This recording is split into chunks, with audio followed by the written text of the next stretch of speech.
সাভারে daffodil International ইউনিভার্সিটির ১৩তম সমাবর্তন অনুষ্ঠিত হয়েছে।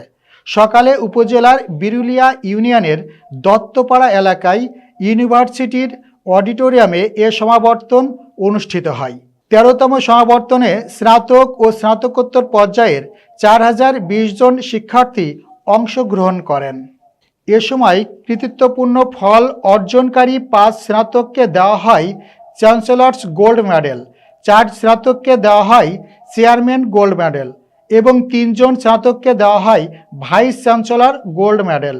মোট গ্র্যাজুয়েটদের মধ্যে ৩,৩৯১ জন স্নাতক এবং ৬২৯ জন স্নাতকোত্তর ডিগ্রি সম্পন্ন করেছেন। রাষ্ট্রপতি ও বিশ্ববিদ্যালয়ের চ্যান্সেলর প্রতিনিধি হিসেবে অনুষ্ঠানে সনদ প্রদান করেন বিশ্ববিদ্যালয় মঞ্জুরি কমিশন ইউজিসির চেয়ারম্যান অধ্যাপক ডক্টর এস.এম.এ. ফায়েজ। এ সময় সমাবর্তনে আরও উপস্থিত ছিলেন বিশিষ্ট অর্থনীতিবিদ, সাবেক তত্ত্বাবধায়ক সরকারের উপদেষ্টা এবং ব্র্যাকের chairman doctor Hossain Zillur Rahman, Daffodil International ইউনিভার্সিটির ট্রাস্টি বোর্ডের চেয়ারম্যান ডক্টর মোহাম্মদ সবুর খান সহ আরও অনেকে।